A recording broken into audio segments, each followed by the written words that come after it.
All right, you're back, and this is our Disruptor segment. Joining us now, running for U.S. Senate, is John Merrill, and he is on our Disruptor segment today. We're with Chris Saxman and Joe Morrissey. John, great to have you on the John Fredericks Radio Network, live in Richmond. John, thanks for having me as your guest. I'm delighted to be with you this morning. John, tell me about your race and why you think you're the guy to be the nominee. Well, look, one of the things that's very clear about this race in Alabama, which will begin with the primary vote on March the 3rd, 2020. The runoff will be March 31st, 2020. And the general election will be November 3rd, 2020, is that we have to have a proven Republican who is a conservative reformer who has a legacy of effectiveness in public service to replace Doug Jones. Doug Jones does not represent Alabama values. He does not represent Alabama thinking, and he is not a representative of the state of Alabama, and we need to send him back to Mountain Brook. Okay, so, look, I agree with you, John. Doug Jones, I mean, he only got in there because of the disastrous U.S. Senate campaign by Judge Roy Moore. Now, though, Roy Moore says he's going to run again. What is up with that? Well, Judge Moore, I think, feels like he should vindicate himself based on what happened from November the 9th, 2017 to December the 12th, 2017, when that election was going on and hitting the end of the run, and all of those allegations were introduced. And I just feel like he believes that he needs to come back and have a chance for redemption. But I think most people in our state believe that ship has sailed, and most people believe that we have got to nominate somebody who has proven that they are a conservative reformer and proven that they can be effective in this role. And nobody fits that bill better than I do, John. In my service in the Alabama legislature, I was very effective as a member of the legislature. I was identified by the Sunlight Foundation between the period of time from 2010 to 2014 as the most effective Republican member of the Alabama legislature during that time period. And since January the 19th, 2015, which is 4 years, 5 months, and 20 days ago, we have changed the paradigm for the Office of the Secretary of State by registering more people to vote in Alabama than at any other time in the history of the state. Matter of fact, 96% of all eligible African Americans are registered to vote, 91% of all eligible white Alabamians are registered to vote, and 94% of all eligible Alabamians are registered to vote. But we've also removed more than 780,000 people from the voter rolls because those people moved away, they passed away, or they've been put away. And whenever that happens, they need to come off the voter rolls. Now, why is that important? Because when I tell you that I will work with President Trump to ensure that we build a border wall to stop the bleeding and to end the chaos at the border, that we will protect our people, we'll protect our interests. This is a national defense issue, and we will be there with the president to make sure that that work gets done, just like we have on the voter rolls. All right, John, let me ask you this. We're with John Merrill. He's running for U.S. Senate for the Republican nomination to go against Doug Jones in 2020. This is a seat that Republicans absolutely have to win. Now, John, let's just cut to the chase here on Roy Moore, okay? Yes, sir. I was one of the people that supported Roy Moore in the nomination fight over Mo Brooks, who was a never-Trumper who pissed me off. So I'm being very candid because I like Mo, I like his stances, but I had to go through that. He was a cruise bot, and so there's no way I could back him. And I didn't really think that Luther Strange was the guy.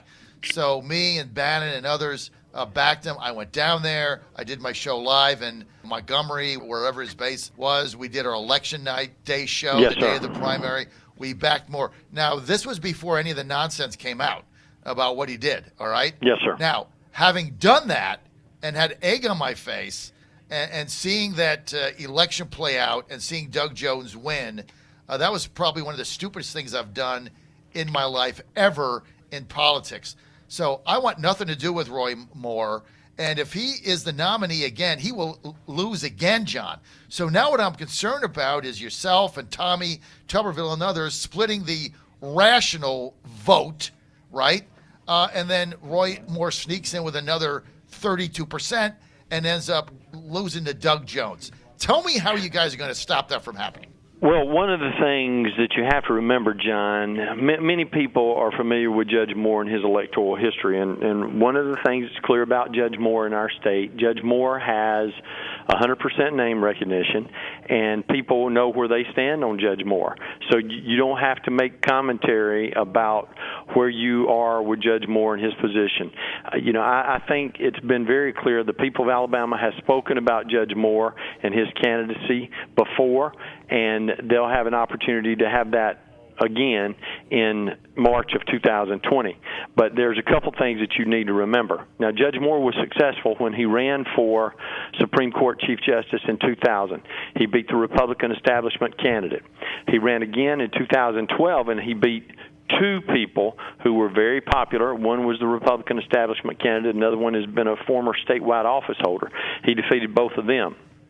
But most people do not remember what happened when Judge Moore ran for governor in 2006 against our incumbent Governor Bob Riley for the nomination and was shellacked. And then people don't recall that in 2010, when we had an open governor seat, Judge Moore ran again, and there were 8 candidates, and he finished fourth, a distant fourth, out of the runoff. And then, of course, the most recent debacle was the election in 2017 when he ran for the Senate and was the nominee and was defeated by Doug Jones, who went to Washington and is now there as our United States Senator. So I think the people of Alabama have had their voice heard on this issue before, and they're going to have an opportunity to have their voice heard again on March the 3rd. And I think that they will realize it's time to turn the page and go another direction. Why John Merrill and not Tommy Tuberville? Well, look, one of the things that's very clear is that when you're not in the arena, you can often say, hey, this is what I would do if I were there. This is how I would handle the situation. This is what the result would be. You just need to put me in and let me show you what I can do.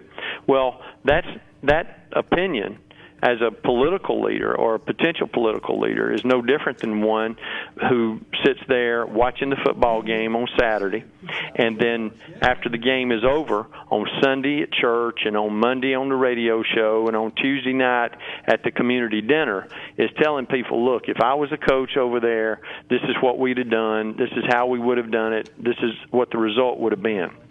There's absolutely no difference. It's easy to Monday morning quarterback and sit back and say this is what you're going to do when you're not in the arena. Well, I've been in the arena. I've been in the arena and have proven to be an effective conservative who is recognized as a winner and a positive reformer in our state. That's what I'll continue to do when I take this message to Washington, D.C. And anything that he talks about wanting to do is simply speculation or conjecture based on what he believes he might be able to do just from sitting back and watching things take place, not in being a part of solving the problems that have existed in our state. All right, so, John, look, I'm a Trump supporter. I believe in Trump's America First agenda. Everybody knows that. I was the first person in media to back him in 2015 when he ran. The first and person John, we're very proud of that too. Thank you. And so John, I'm interested now only in candidates that I am absolutely convinced are going to have his back, fight for his agenda, fight for the America First agenda, fight for that wall, not cave and not back down. Tell me John Merrill's the guy. Look, if we don't support the president, how do we think we're going to be able to push back against the socialist agenda that's being advanced by Alexandria Ocasio-Cortez or Chuck Schumer or Nancy Pelosi? How do we think we're going to stand up to the liberals who fight against the positive, powerful, conservative judges that the president has put forward and has allowed us to be in a position to help save the republic by putting people on the court who will not legislate from the bench but will simply interpret the law as the Constitution is required to be interpreted as they are members of the judiciary. And look, I've supported the president since he became our nominee. I will continue to do so because he is our president and he is our nominee and he is the man that's trying to make a positive change for America. He has put America first again, and you can see that difference all across the world. I don't apologize for that. John, let me tell you something. We need to quit apologizing for doing the right thing the right way and for standing up and pushing back when we need to. And one of the things the president has never been accused of is backing down from a fight or a challenge, and I will be there with him fighting all the way. Are you going to back, if you're in the U.S. Senate, are you going to back the president on his trade negotiations with China, with the UK, with Mexico, and are you going to back the USMCA? Look, I don't think we have any choice but to back the president. The one thing the president's been recognized throughout his career is as a master negotiator, and the president usually gets his way. He got his way in business, which is why he's a multimillionaire, and he has gotten his way as president, which has benefited the entire country. I want to continue to help him find a way to be successful in doing that as he represents the American people. All right, John, tell us a little bit about your political history and why you're going to be the best candidate. Now, we understand you're going to back the president, so I like that. Tell me why you're the best candidate to beat Doug Jones. Well, because my record as a member of the Alabama legislature, as a proven conservative reformer who's been effective, is unparalleled by any other candidate in this race. The work that we've done in the Office of the Secretary of State has clearly distinguished me in that regard. I didn't share this with you earlier, John, but I will now. I told you that we've broken every record in the history of the state for voter registration. Since January the 19th, 2015, we've registered 1,283,544 new voters. We now have a state record 3,493,586 registered voters. I told you we removed more than 780,000 people from the voter rolls. But, John, we've broken every record in the history of the state for voter participation as well. And in spite of the fact that I was one of the sponsors of our voter ID law back in 2011, we've not had a single instance of an individual who has gone to the polls to cast their ballot for the candidate of their choice since the law has been in effect and been denied the opportunity to do so. That makes me very proud, but what makes me more proud is to know that we are working hard every day to ensure the integrity and the credibility of the process. Now, there's more to be said about that, but one of the things that you need to know, 65% of everything that goes on in our office has to do directly with business services. And when we started, we had 49 team members in our office. Today, we have made a number of adjustments. We have looked at the way that we were doing business when we inherited this office. When paperwork came here to start a new business in Alabama, they were 7 to 9 months behind on filings. What does that mean? That means when the paperwork was received, it was 7 to 9 months before they confirmed receipt of the paperwork and before they actually cashed your check. Now, we made some structural changes, and last Friday for 158 consecutive weeks, in spite of the fact that we're down 13 team members, we've gone from 49 to 36, down 30% of our workforce. For 158 consecutive weeks, we've been at same day on business filings. The day the paperwork comes in is the day the paperwork gets done. We're not operating at the speed of government anymore. We're operating at the speed of business. And we have saved the taxpayers of Alabama $2,619,021.21 as of last Friday. I'm very excited about that. I'm excited about what it means for our people. And I want to take that same work ethic to Washington and make sure that we get it done at the federal level by slashing the federal budget and quit funding these do-nothing programs that take away from all of our people throughout all 50 states. So I'm excited to go to work, my friend. All right, you're on the John Fredericks Radio Network, our Disruptor segment. We're in Alabama. We're in Richmond today, but talking to John Merrill. He's a Republican candidate for U.S. Senate in Alabama. This is going to be a very key race. Other key people in there, Roy Moore, who we are adamantly opposed to after backing him the last time. If he is the nominee, he will lose that seat. Doug Jones is going to be in there for another 6 years. You got to stop Moore. He cannot win. John Merrill seems to be one of the best candidates here. He's got a great track record. More information, you can go to johnmerrill.com, johnmerrill.com. Tommy Tuberville, also in the race, former head football coach of Auburn. Now, John, actually, the website is johnhmerrill.com. Sorry, John. John H. No, it's Merrill. okay. Yes, sir. johnhmerrill.com. You got it. Yes, sir. I missed the H. johnhmerrill.com. So when you're debating Tommy Tuberville, like you're from Tuscaloosa, right? You know what that means. Roll Tide. And Tommy's from the other end of the state. Roll Tide. You know what that means. Of course, well, it doesn't mean, I'm from Ole Miss. It's not a concern for this reason for me. Number one is I don't apologize for being a fan of the University of Alabama for a number of reasons, not the least of which is that's where I went to undergraduate school. That's where I had the privilege to serve as a student senator, as the vice president of the student body, and as SGA president in 1986, 1987. So I make no apologies for being a fan of the Crimson Tide. Well, I think the closing argument on before the primary is to play the kick six and just say this is what he's going to do for Alabama football. That's right. And just get those Alabama Roll Tide fans out there going, I'm not voting and for how are you Tuberville. going to get Auburn people to vote for you and not Tommy? He has to win the nomination. They've been voting for me when I have served as Secretary of State, and I've carried Lee County, and I've been very excited about that. You know, you have to remind folks that Auburn people vote too, and we want to make sure that they consider me as the candidate of choice because we're not hiring a football coach. We're hiring somebody that is a proven, effective, conservative reformer who is looked at and has proven themselves to be a winner. And I've done that, and that's the reason why I believe that they'll respond to my message when we take it to them in March.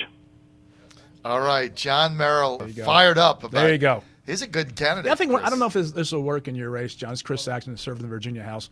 Is Yes, that when sir. someone comes from the outside, like a Tuberville or someone who's never served in government, I wonder if it's effective to say, would you want me as the football coach of Auburn?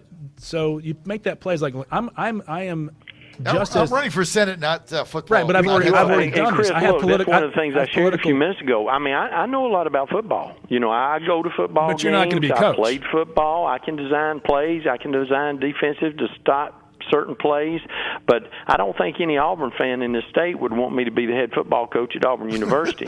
I know no Alabama fan would want me to be the head football coach at the University of Alabama because we have the best football coach in the history of college football as our football coach today, in Coach Nick Saban. But I think the Alabama fans would want you to be the coach of Auburn. That question. And who do you want in that role, and why do you want that person there? As I mentioned earlier, it's easy to sit back and to criticize and to say, look, if I were there, this is what I would do.